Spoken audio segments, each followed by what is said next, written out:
Good morning, Calamara. Nice to see you all this morning. Thank you to Harry. Thank you to John and Nikitos Efaristo. It is a pleasure and an honor to be here this morning to launch this conversation and exploration that you are having around the ambidextrous leader and to share with you some ideas on the power of paradox. I began this exploration with some work and research that I did at IBM. Some of you know the story of IBM. Some of you might have lived through the story of IBM. At IBM, they were famous for Tom Watson Jr., their president, who had a big sign over his office that said, "Think." This was a company that for many years was the paragon, the exemplar of stability, of certainty. They hired really smart people, mostly men at the time, out of college, and if you got a job with IBM, you had a job for life. And all that changed in the early 1990s. So again, many of you might know this story. In the early 1990s, IBM, whose main product was the mainframe computer, started to face competition with technological change in the marketplace. Japanese companies were coming in with smarter, faster, cheaper semiconductors. The computers were getting smaller to become mini computers, eventually personal computers. So companies like Apple, with their Apple II, started taking over the market. And in the early 1990s, IBM lost $5 billion in their mainframe products alone, which was 90% of the company. The newspapers, the analysts, they were writing IBM's obituary. This company was dead. And of course, as we know, IBM mastered a massive turnaround. They brought in Lou Gerstner to be their CEO. He introduced not only different types of hardware, but also the software business, and eventually the services and consulting business. But of course, that master turnaround wasn't without some major casualties. At that time, about 200,000 employees were laid off from IBM. So the company that was indeed the paragon of stability now became a company amidst some massive change. In the late 1990s, IBM saw the next technological revolution coming. The internet was moving from a nice peripheral toy to becoming the massive way, the major way that we conduct business. An IBM leader said, "How do I not get washed over by this technological wave, but get out in front of it? How do I learn from our experience in the early 1990s and instead become the leader in this technological change?" It was at this time that I started working with IBM with my colleagues as they brought us in to ask the classic question of large companies: how do I manage organizational change? And indeed, as Harry referred to, much of the way that we thought about, and by the way, still think about today, change, is how do I move from the company that I am today, the core products that I do right now, and transition into tomorrow. Because one of the things that we know is that when it comes to managing our core products, it's different than what it looks like to explore, to do something new, to develop new ideas. Our core is about stability. It's about operational excellence. It's about converging to a set of viewpoints so that we are all working together.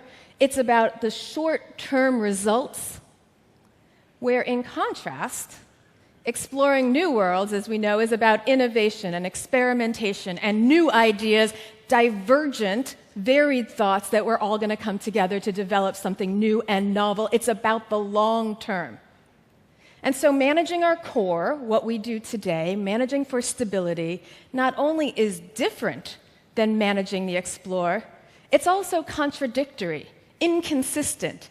It raises all kinds of conflicts. So as you can imagine, at IBM, those conflicts look like, how do I allocate my resources? Do I put more of my engineers on the development of my existing product to address the questions of my current customers?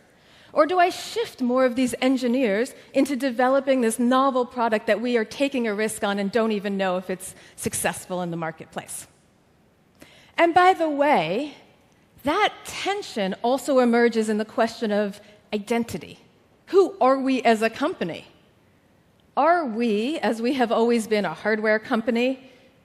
Or are we a consulting business? Are we a services business? Who are we?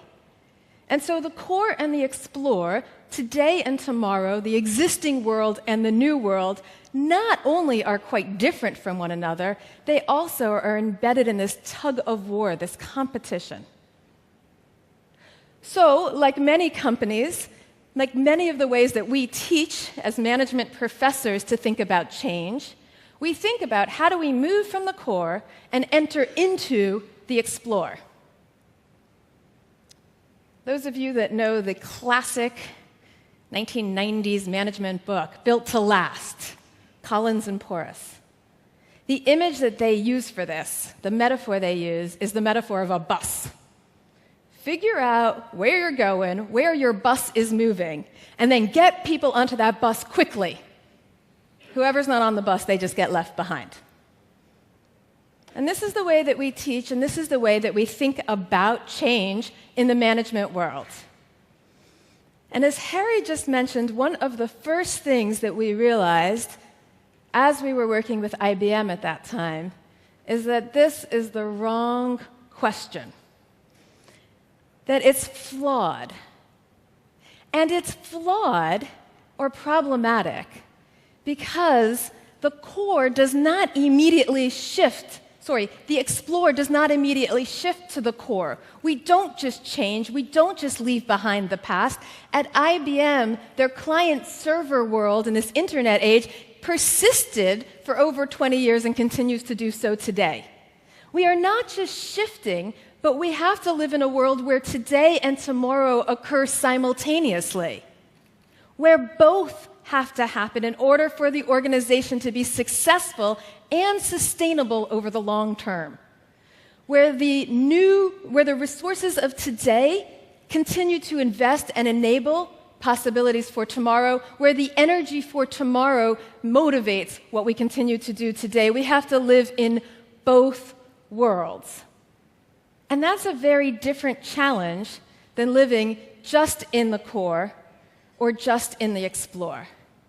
This is the world that we talk about, or what we mean when we think about managing paradoxes, and particularly managing paradoxes in your organization, where things are both contradictory and interdependent, enabling, synergistic, interrelated with one another.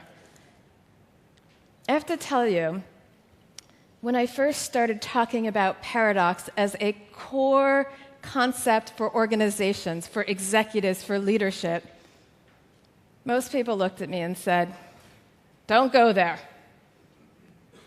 I remember early on, I was invited to do a talk at the Harvard Graduate School of Education. They have a gathering called the Learning Innovation Labs. They bring together chief learning and innovation officers. And they said, "Wendy, you know that work you're doing on change and innovation, that study you're doing at IBM?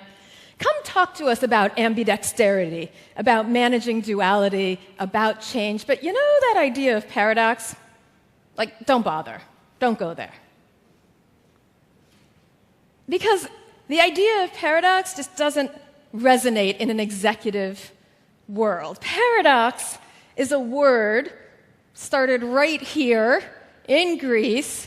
The ancient Greek philosophers, it belonged to the language of the philosophers to talk about a rhetorical or a logical puzzle that cannot be solved. Right? So you all are probably familiar with the classic liar's paradox, also known as the Cretan paradox, the statement, I am lying. If indeed I am telling the truth, and I say I am lying, then I'm lying. If I am lying, and I say I am lying, I'm telling the truth, and this statement leaves us in a never-ending loop between truth and falsehood that cannot be solved. There are many, by the way, attempts at philosophical resolution of the liar's paradox, which are way more complicated than I really understand. But the idea is that it's unsolvable, that it's this ongoing loop between two opposing ideas. How is that useful for us here in business? By the way, the other use of the word paradox has been adopted by Eastern philosophy. I don't know if they would say adopted, they would say they started it. There's probably a debate there.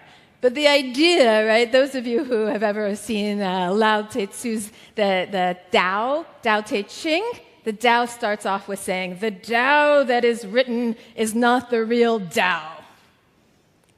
Or some of you might be familiar with the idea of a cone, the idea of what's the sound of one hand clapping. And at that time, when I started to talk about paradox, anything that was Eastern Buddhist philosophy or Eastern Confucian philosophy was kind of cool and hip and interesting, but belonged in a yoga studio. The notion of paradox, the yin-yang, this idea, that was not where businesses are going to go. Well, indeed, I am here today in part because that is where we live in business. That is our reality of living in a world with dual oppositions that we cannot solve, a world in which these competing demands coexist. In fact, recently, some colleagues of ours at Oxford did a study with an executive search firm, Hendrick & Struggles. And they went out and they interviewed 150 CEOs. And they asked them, like, what's the most challenging thing that keeps you up at night? And if I were to interview all of you in the room, I'm sure there would be a variety of responses.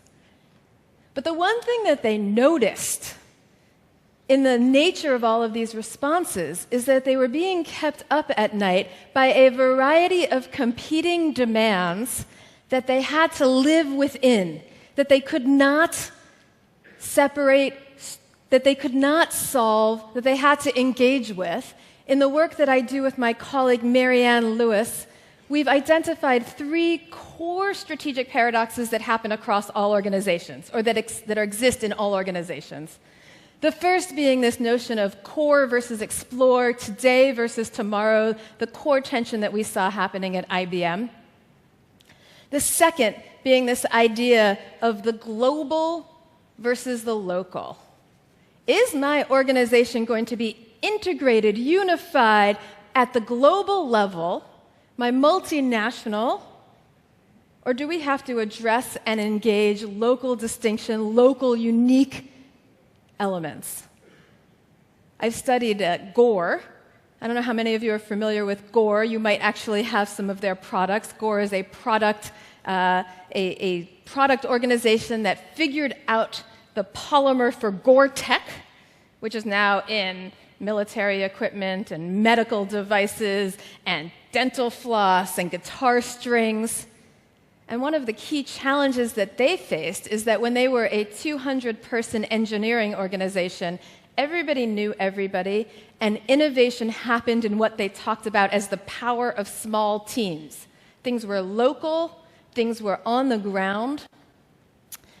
Now, as a 3,500-person organization, their CEO, Terry Kelly, struggles with the question of how do I enable these small teams, give them their autonomy, let them do things in their own unique way, and at the same time have any economies of scale at the global level.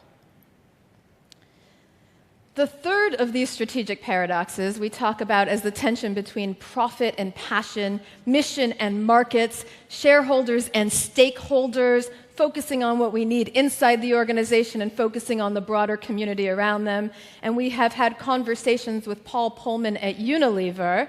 Some of you may know Unilever, the products company headquartered in both the UK and the Netherlands. where Paul Pullman has asserted a bold, sustainable living plan by 2020, attempting to both be a profitable Fortune 500 company and at the same time address issues of environmental concerns, broader community issues in order to be successful. Folks, what we know is that all organizations face some degree of these different tensions, perhaps at different levels, and by the way, they reinforce each other. Your challenges to manage the core and explore, to manage today and tomorrow, are in part informed by the challenges of what is global and local, in part informed by how you think about your markets and think about the broader communities beyond that. And by the way, in this CEO study, they came up with more. So if those are the only challenges at the strategic level, great. But indeed, there's paradoxical tensions about how we show up as a leader. Are we more authoritative or more democratic? Do we focus more on learning, expanding, experimenting, trying, failing fast in order to succeed? Or do we focus on performance, success, getting it right? Are we more authentic as a leader, transparent? Authentic leadership is a big buzzword these days. Or do we still have to manage some discretion? And by the way, these show up in how you create your organization. Is it more cooperative-based or competitive-based? More centralized, more decentralized? Individual-focused, teamwork-focused? Once you start getting into the lens of paradox, these kinds of tensions happen all over the place. And indeed, we now see these tensions in part because one of the things that my colleague Marianne Lewis and I theorize is that there are several conditions under which these kinds of paradoxes surface, become more salient to us. So if the argument is that organizations all experience these tensions, but they might be latent, we might not see them showing up in our daily experience, we would suggest that there's at least three conditions where they become more salient, where we experience them more. The first is under conditions of scarcity, limited resources. The more limited that we experience our resources, and by the way, I say experience because if you read some of the literature on abundance, they would say that no matter how limited our resources, creativity can expand them. But the more that we experience scarcity, less time, less money, fewer resources, brain drain, less talent to tap into, the more that opposing needs are in conflict for those very resources. The more that we experience and can see those competing demands juxtaposed against one another. So scarcity. The second is change. The more that we live in a world where tomorrow becomes today sooner, the more we see the tensions between today and tomorrow emerge. And the third is what we talk about as plurality, diversity, multiple voices, divergence of points of view, values, identities, opinions. Because the more that we see this diversity, the more that we see the juxtaposition of these opposing ideas. Nikito started us off by saying, indeed, we live in a world of globalization and experience it in how we see that diversity. Folks, I could spend a long time this morning giving you the data of how we live in a world that feels more scarce, faster change, greater plurality, and I probably don't need to. And I am sure that I do not need to spend the time telling you how this is the reality here in your world. In fact, you could spend the time telling me how this is the reality here in your world. But it is because of this that our experience of these paradoxes inside of organizations have become so salient to us. It is because of this that we see now the symbol of your conference here today, the theme of ambidextrous leaders living in a paradoxical world, the symbol of the yin-yang. It is because of this, and this is how I know that we are now in the right discussion, that just last year the folks at the Harvard Graduate School of Education came back to me And they said to me, Wendy, you know that work you do on paradox? Like, can you come talk to us about this now? Because this is the biggest problem that our chief learning officers are facing. So if this is the case, if indeed collectively what I've said, what Harry said, what Nikitas has said has convinced you that we live in a paradoxical world, that your challenge as an executive is to effectively live in that world, how do we do it? I'm not sure I have all the answers. In fact, I'm pretty sure I do not. I look forward to continuing the conversation with all of you for your experiences in this world. But what I want to do is share with you just a couple of the thoughts of what we've learned over the past couple of years, past 20 years, studying these issues in companies and with senior leaders. And to do that, I want to start by juxtaposing these ideas against what I think of as a traditional model of leadership.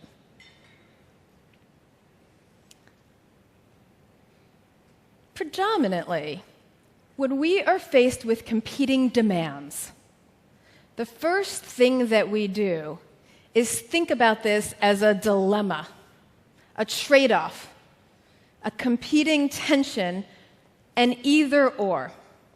And so we frame these competing demands, today or tomorrow, establish and reinvest in the core, or focus on and develop something totally novel for the future. We frame this as an either-or. And in that framing, we then do what I'm going to talk about as separating and analyzing. There's lots of ways that we do this. For some of you, some leaders, some of you might be the type of leader that focuses extensively on data, evidence-based, big models, trying to figure out under what conditions or should we focus on A or B, which one should we do?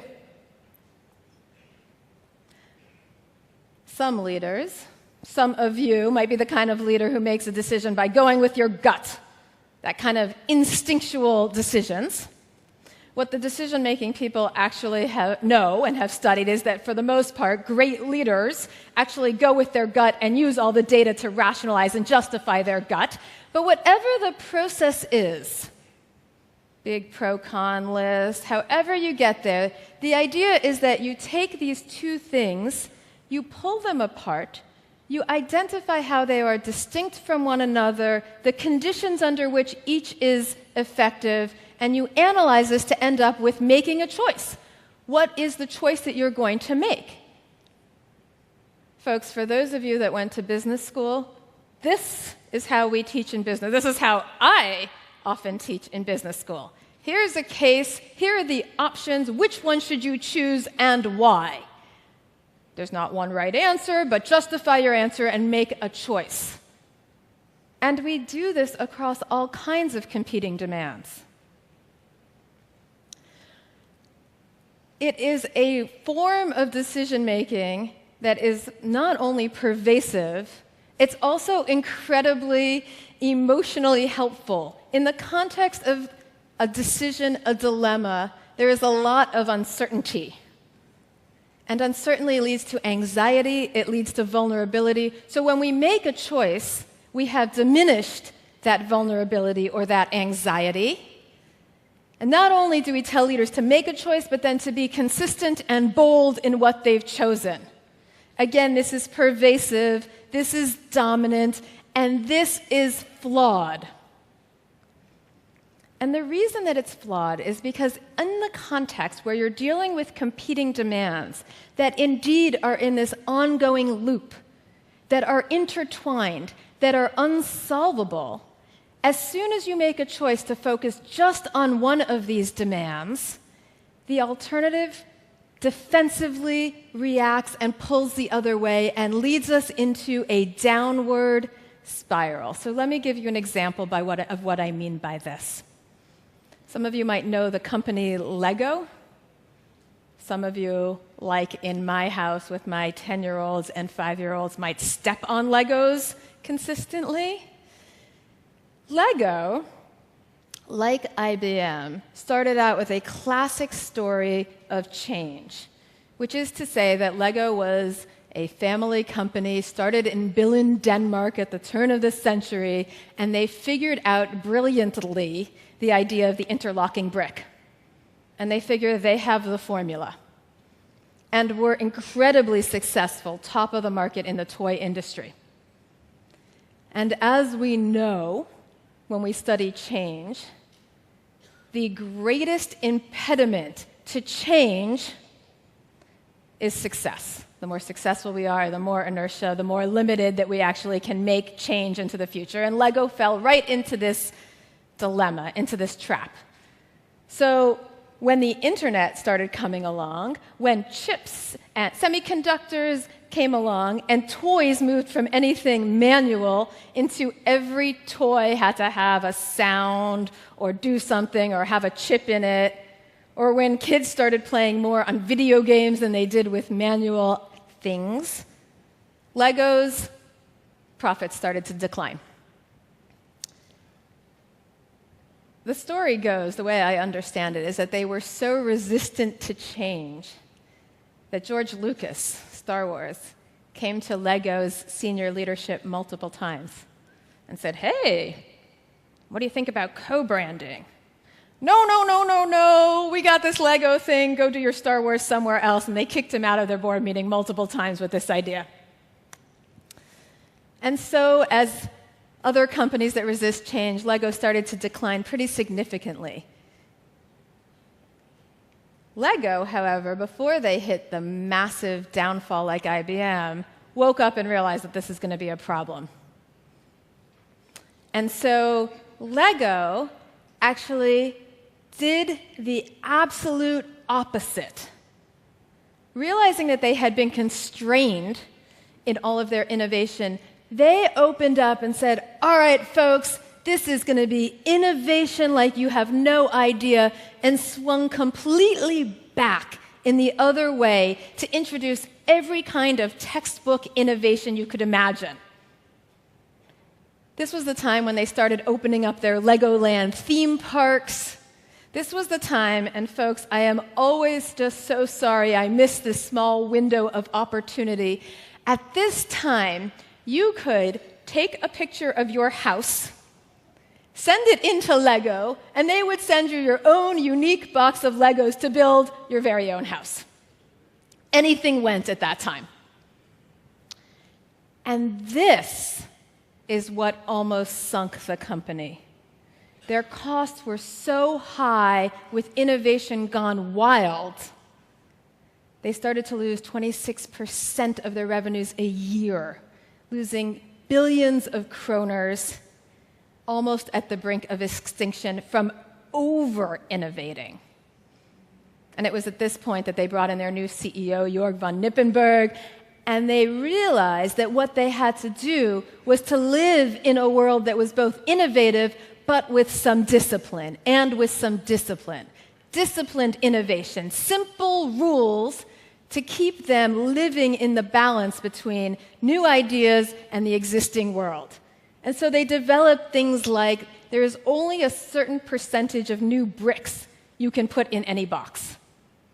Great, you now want to do the Star Wars bricks, you have the lightsaber, but only the lightsaber. Disciplined innovation is what turned them around. And so how did they get there? What does this look like in terms of a model that we can learn from? I'm going to argue that there are three pieces to how we think about what it looks like to have a paradoxical approach. The first is simply changing the question, moving from an or question to an and question. The second is rethinking the practices of, instead of separating and analyzing, separating and connecting. And the third is changing the focus of the outcome from making a choice to living in an ongoing, dynamic choosing. Let me just spend a couple minutes to unpack each of these in turn. Changing the question. Okay, folks. If you take nothing else away from today. This is it.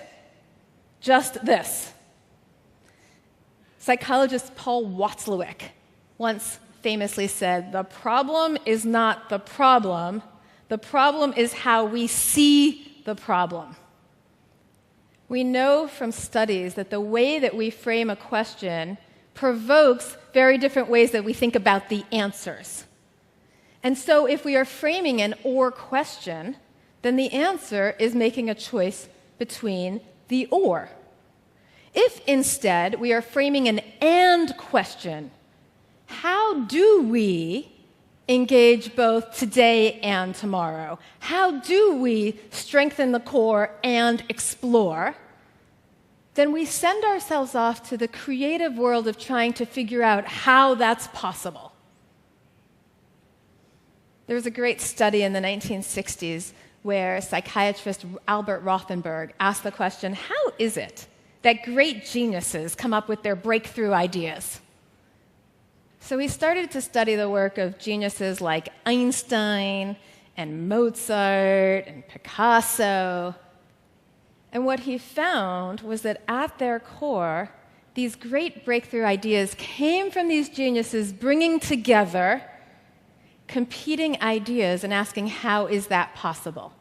How is it possible for an object to both be in motion and at rest simultaneously? How is it possible for an image to be both dark and light, for music to be both discordant and concordant simultaneously? And it was this search for the how and the and that led them to these ideas. But I will tell you, one does not need to be a genius to engage the and. In a recent study that my colleague in Israel, Ella Marone-Spector, did, she proposed to student groups to think about creative ideas either by thinking about the or by thinking about creativity in the and just reframing the question for them led to greater creativity in their outcomes. So the first piece is just changing the question. I now have this professional hazard that when anybody ever comes to me with an or question, I turn it around. How can we do this as an and? But once we get there, what we have also learned is that paradoxical thinkers, a paradoxical approach, involves what we think of as practices to both separate, pull apart these different poles, identify how they are unique, how they are distinct, what is needed for each one of them, and instead of going down the path of analyzing and choosing, instead it is and connecting, figuring out how these two things reinforce, are synergistic, are intertwined with one another. Let me give you some examples to explain this. Separating seems to be the easier one. It's what we, at least in the West, tend to do naturally. In the face of oppositional ideas, our brains tend to figure out how are they different and distinct from one another. And so if you're facing strategic paradoxes in your organization, when you're trying to attempt to do two different things strategically, here's some of the ways that the leaders that we have talked to do this. The first is two different structures. We create a subunit that focuses on our innovation and a different subunit that focuses on our existing products. Different roles for leaders, one leader in charge of one leader in charge of the other, different metrics, different P&Ls, maybe different time. We create the time to focus on one strategy and the time to focus on another. Multiple ways in which we create the conditions to pull these two things apart and honor their distinctions and uniqueness. And that is enabled by or supported by the practices to connect, to figure out and reinforce how these two things enable each other, are interdependent, are synergistic, are linked. The first piece of this starts with having what we talk about as an overarching vision. a statement of identity, a statement of your mission, a statement of what you are doing in the world that is both emotional and passionate and enabling a higher purpose statement, and that also incorporates and encompasses both competing demands simultaneously. In a study, one of the early studies in organizational psychology by Sharif, done in the 1930s, he found that two competing teams could be brought together when they had an overarching challenge, an overarching vision that both had to accommodate. So here's a couple of examples. Lego, for example's mission statement, their purpose statement, is building the builders of tomorrow. And they are very clear that doing so requires them to be building today and enabling tomorrow simultaneously. So the first piece of this connect is having a vision, a mission, an identity that really, a purpose that brings together these competing demands. And indeed, there are practices that organizations do in addition to this overarching vision that can bring these two competing things together. Some of the teams that I have studied have a leader in a role at the senior executive level who is responsible for figuring out the linkages between their diverse or their oppositional strategic demands. Again, some of them have structures to bring these together. Some of them create the time in which these two things happen together. Here's the key, folks. There are multiple ways in which organizations can separate things and which they can connect things. There are multiple ways in which you as a leader can create the conditions to pull things apart and bring them together. The key challenge here is not the specifics of separating and the specifics of connecting. It's making sure that you do both. It's not one or the other, but it is both of these simultaneously. In the study that we did with IBM, where I was studying the top management teams of business units, there were some business units that were really good at separating their existing world from their innovative world. They knew that the innovation required a whole different set of metrics, of goals, of processes, of decision-making processes. And so they pulled out the innovation almost into a skunkworks, an incubator, gave it its own space, its own leader. But they never did the work to figure out how the innovation in existing product would be brought back together, why we needed to do both, why we needed to have this overarching vision. And so, as you can imagine, maybe as some of you live through, what this creates is conflict. Often intractable conflict where the two sides simply sit there and challenge one another. Just a couple of weeks ago, I was asked to come and talk to a group of superintendents in schools. The public schools in the United States, as you can imagine, are really struggling to figure out how to educate our students. And so some of them are trying some really radical, really novel ideas. And what they said is, well, how do you do that without the existing schools feeling like they're being left behind and feeling like they're second fiddle? And it just created conflict. I have to tell you, at one point I was on a flight over to the UK, British Airways, and the woman sitting next to me, it turns out, was the manager of a circus. And I tell her that what I study is competing demands in organizations, and the next thing I know, I start hearing all about the performers and those guys on the elephants and the guys on the trapeze and what they need and the administrators and how those administrators need something totally different and the ongoing conflict between the performers and the administrators, at which point I put my headphones on. But as you can imagine, this kind of conflict happens across organizations and you might experience it in yours. Just as problematic, though, of the organizations that separate and do not connect, leading to conflict, are the organizations that emphasize connection, interdependence, overarching visions, but do not do the work to separate out each of these different pieces. One of the organizations that I studied at IBM was like this. They were totally on board with being ambidextrous. They had this great overarching vision. They plastered it on their walls. They put it as the wallpaper of every one of their employees' computers. Everything had to be ambidextrous, so they had a set of functional leaders. The R&D vice president was responsible for both Explore and Core, sales, marketing, you name it.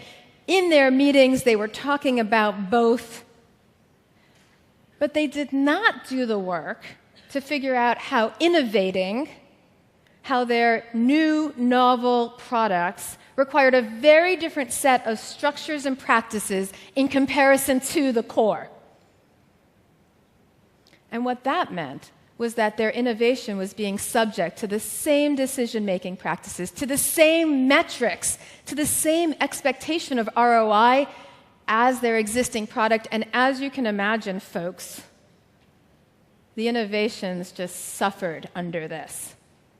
Their existing leaders that were responsible for both found, as is typical, that inertia takes over and the existing world takes all of their focus, and the innovations felt that they were second fiddle, and they never succeeded in innovating. I think of this world as having a false synergy. The attempt at synergy, but not really getting there without knowing what is distinct and unique about each piece. You know, I noted earlier that at least in the West, we tend to separate stereotypically before we tend to connect. When I first started talking about paradox, my colleagues from Asia, from the East, several of them would say to me, you know, okay, maybe it wasn't this explicit, but essentially it was, you know, this paradox stuff, like you guys in the West do not really know anything about this. Paradox, this is like what we do in the East. And to a certain extent, they're right, and I have learned a lot from them. But here's what else we have learned about the East through a number of studies comparing Eastern and Western cultures.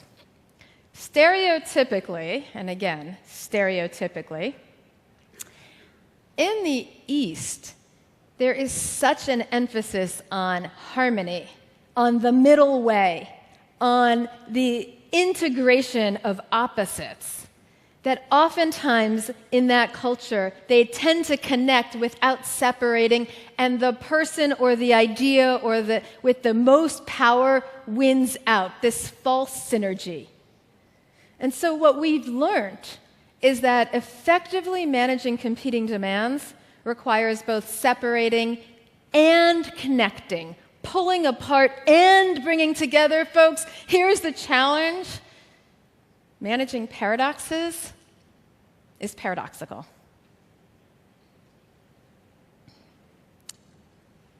Here's the last piece that I want to offer before I do, let me give you a couple of examples. Here's one example. In the study that we did with IBM, one of the great paradoxical leaders was a woman named Janet Perna. She was the general manager responsible for database management, and she was challenged to try and figure out how to simultaneously continue their enterprise-wide database products while at the same time develop their web-based database products. And part of the challenge was that the web required a different programming language. They were moving from C++ to Java. The web required them to move from databases that were alphanumerical into databases that were somehow going to code audio and visual and all different kinds of cataloging of information. The web required them to actually sell to a very different kind of customer inside of all your organizations. And so she started off much like this team that I was telling you about before, where she asked all of her functional leaders to indeed take responsibility not only for their existing enterprise-wide software, also for the innovation. And it was about several months into this that she realized this was not going to work. The innovation was getting no attention. The innovative products required a very different way of thinking. And it was at this time that she pulled these things apart, created a separate innovative unit, put a leader at the top of that unit, developed a whole different set of metrics, to the point that she was constantly pushing back against the CFO to say, this innovation is not going to return the same return as our existing product, and you just have to deal with it. And she emphasized consistently the value of how these two products both reinforced each other and both were required for success. So at every meeting, Janet Perna would start her senior leadership meetings by posting her overarching vision and asking each of the leaders in the room, how is it that the innovation will enable the success of this product? How is it that the existing product will enable the success of this vision? Both simultaneously. And if anybody ever stood up and started to make the argument that they were more important than the other, she would shut them down very quickly and remind them that while you might be in charge of the web-based product, your success depends on the overall success of this unit, living in this ongoing balance between the two of these. The second example is Terry Kelly, who I mentioned to you earlier, now the CEO of Gore. As I noted, Gore, which is a company right up the street from me in Newark, Delaware, is struggling to figure out how to innovate in this global world that they are now living in. So a little different than Janet Perna, Terry Kelly knows that innovation and existing products live in this dynamic at all of these local autonomous units within the organization. But at the same time, what she needs to do is do the work to help all of these product managers within her organization live within, figure out how they manage these competing demands simultaneously at Gore on their statement of their culture and their values. One of their key values is that we at Gore manage polarities. That's the language that they use. And they have this great example, this great metaphor that pervades their organization. They say, look, in order to live, breathing requires us to both breathe in and breathe out. You can't just breathe in constantly. You can't just breathe out constantly. You're living in the duality, the dynamism of breathing in, breathing out, and that's what we have to do as an organization as well. Folks, the last piece that I want to spend just a minute talking about is what I think of as, what's the outcome? What are you trying to achieve by living in a paradoxical world? Because it is different than in the traditional world. Whereas in the traditional world, this is a world of making a choice, of figuring out how to live within those choices.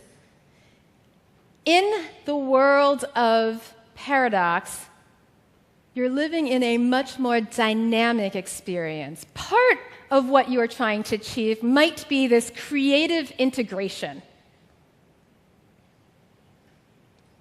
This genius idea of how these two things can come together to develop something novel. Some of my colleagues like this image of a great creative integration being the Zorse, the zebra and horse brought together into a new thing. Folks, here's what I learned from studying this across multiple companies. The creative integration is great, but it's rare. It's rare that there is this perfect integration between these two things happening simultaneously. Rather, what I see happening more often is what I think of as being consistently inconsistent, dynamic, oscillating, shifting between two things on an ongoing basis.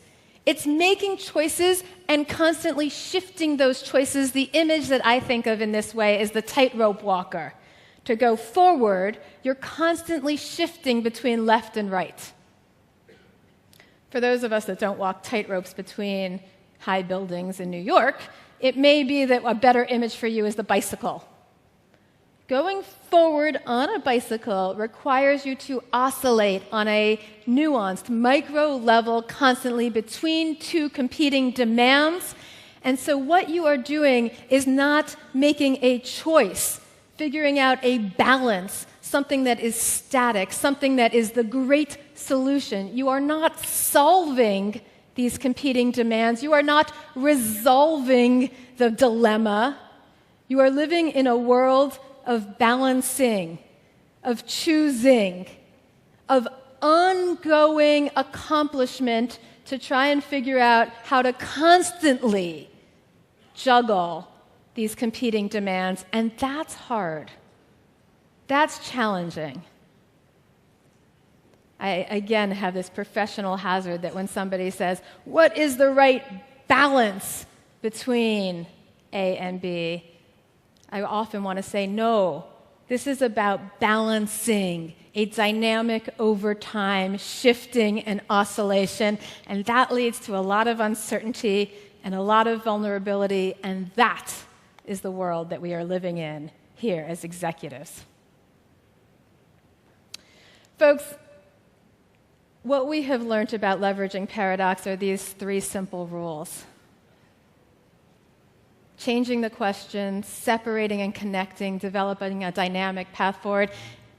It may seem easy. It may seem simple, but indeed, the devil is in the details. It is a world that requires us to emotionally shift from one where we have clarity, where we have certainty, where we have conclusiveness, to one where we are living in an open uncertainty and vulnerability.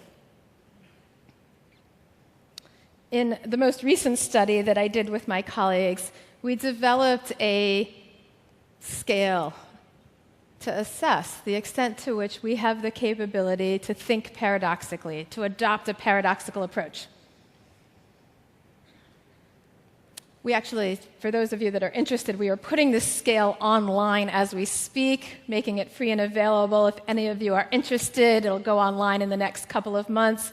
Feel free to give me your email. I will let you know. You can use this. You can share it with your employees, with your teams. Folks, what we learned, unsurprisingly, with this scale is that when we studied this with product managers at Gore, the product managers that had adopted more, that were able to embrace this kind of paradoxical world, were more creative, more satisfied, more engaged with their work. And so, of course, the million-dollar question is, well, is that just a type of person? Are there just some people that can really be paradoxical thinkers and others that cannot? I don't know the answer to that. This is an outstanding question. As a researcher, to me, this is the next research question. But here's what I hope. Here's what I believe.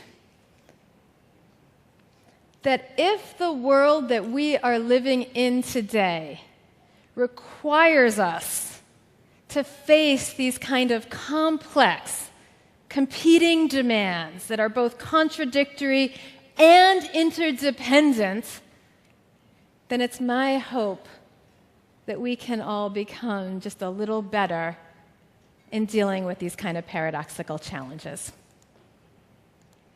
Thank you for having me. It's been a pleasure to be here.